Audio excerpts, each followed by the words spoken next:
Hello everyone, welcome to my class.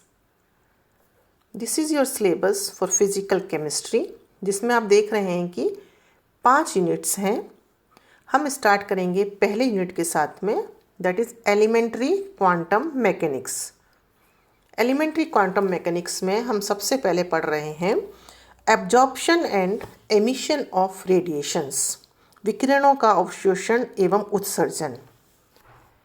किसी भी filament को जब हम गर्म करते हैं तो वह फिलामेंट रेडिएशंस का उत्सर्जन करता है और ये रेडिएशंस हमें विद्युत चुंबकीय तरंग के रूप में प्राप्त होते हैं, इलेक्ट्रोमैग्नेटिक वेव्स के रूप में हमें प्राप्त होते हैं।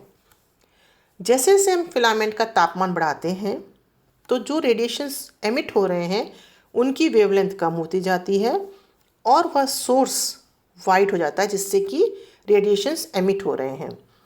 और जब ये रेडिएशंस किसी भी पदार्थ से टकराते हैं तो इन रेडिएशंस का एक पार्ट रिफ्लेक्ट हो जाता है, एक पार्ट ट्रांसमिट हो जाता है और एक कुछ पोर्शन उस पदार्थ के द्वारा अवशोषित कर लिया जाता है, एब्जॉर्ब कर लिया जाता है।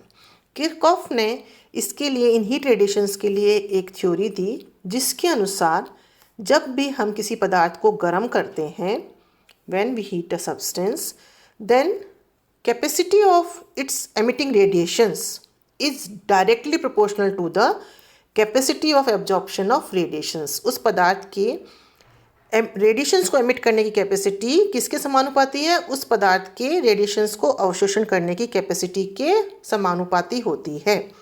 If A is equal to absorption capacity, E is equal to emission capacity, then E is directly proportional to A।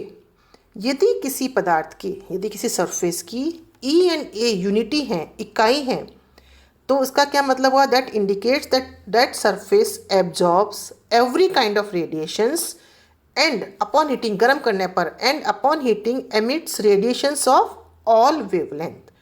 तो इस तरीके की बॉडी जिसमें कि E एंड A यूनिटी है, तो this type of body is known as black body, जिसको हम कृष्णिका कहते हैं, which means this body absorbs all kind of radiations and upon heating emits radiations of all wavelength। दूसरे शब्दों में हम कह सकते हैं कि black body is good absorber and good emitter. जो ब्लैक बॉडी होती है that is a good absorber and good emitter. Black body radiations क्या है, इसके बारे में हम थोड़ा सा जान लें। In actual sense there is no ideal black body, कोई भी आदर्श कृष्णिका नहीं होता है। मतलब ऐसी कोई बॉडी नहीं है जो कि जिसके लिए A एंड E की वैल्यू इकाई हो, यूनिटी हो, परंतु हम ऐसी एक बॉडी बना सकते हैं, ब्लैक बॉडी बना सकते हैं जिसके लिए A एंड E की वैल्यू अप्रॉक्सीमेटली सेम हो। इसको हम बना सकते हैं, जो कि हमने आपके सामने दिखाया है एक स्फीयर के रूप में है। This is a hollow sphere. ये खोखला स्फीयर है जिसको कि हमने अंदर से काला कर दिया है। इस स्फीयर का रेडियस है कैपिटल R और इस स्फीयर में हमने एक छोटा सा छेद बनाया है, होल बनाया है, जिसका रेडियस है स्मॉल r। और कैपिटल R और स्मॉल r में क्या रिलेशन है ये आपके सामने दिखाई दे रहा है। That is capital R upon small r is approximately equal to 20। That is R should be 20th part of capital R।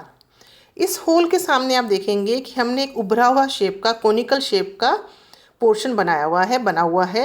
ये उभरा हुआ क्यों बनाया है? क्योंकि यदि हमने यहाँ कोनिकल शेप का ये उभरा हुआ पोर्शन नहीं बनाते हम, तो हम जो होल से जो हमारे रेडिएशंस अंदर जा रहे थे बॉडी के अंदर, वो एग्जैक्टली सामने जाके टकराते और पुनः वापस उस होल से बाहर निकल जाते। हमें क्या चाहिए? Maximum absorption and maximum emission.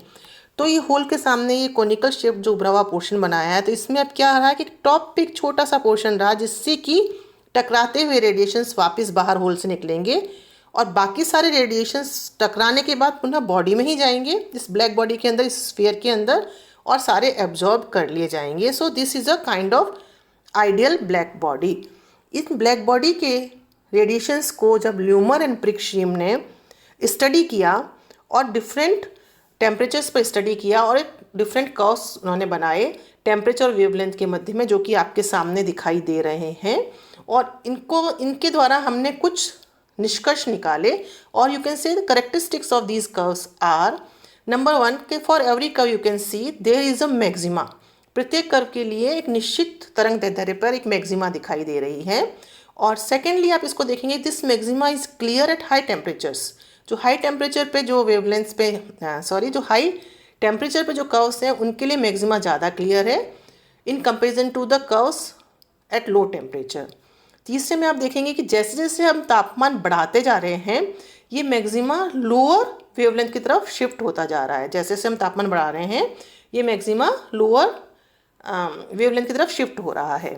Next आप कह सकते हैं कि ताप वक्र और वेवलेंथ एक्सिस के बीच का एरिया उस ताप पर उत्सर्जित ऊर्जा की संपूर्ण मात्रा को दर्शाता है। जो आपका ताप का वक्र है और वेवलेंथ एक्सिस के बीच का जो पूरा एरिया है वह उस ताप पर उत्सर्जित ऊर्जा की संपूर्ण मात्रा को दर्शाता है। Now these curve follow Stefan Boltzmann law. And what is that Stefan Boltzmann law? It's ये जो कि आपके सामने दिखाई दे रहा है, स्टीफन बोल्ट्जमैन लॉ के अनुसार according to this law rate of emission of radiations from unit area of black body is proportional to T4। जो आपकी ब्लैक बॉडी है उसके इकाई एरिया से जो रेडिएशंस एमिट हो रहे हैं, उत्सर्जित हो रहे हैं, उनकी जो रेट है वो किसके समानुपाती है? तापमान के 4th पावर के समानुपाती है। E is proportional to T⁴ और E is equal to sigma T4। Here sigma is Stefan Boltzmann constant. तो ये जो स्टीफन बोल्ट्जमैन लॉ है, जो ल्यूमर एंड क्रिकशिम ने जो कर्व्स दिए हैं ब्लैक बॉडी रेडिएशंस को स्टडी करके, उसका कहना है कि ये कर्व्स स्टीफन बोल्ट्जमैन लॉ को फॉलो करते हैं।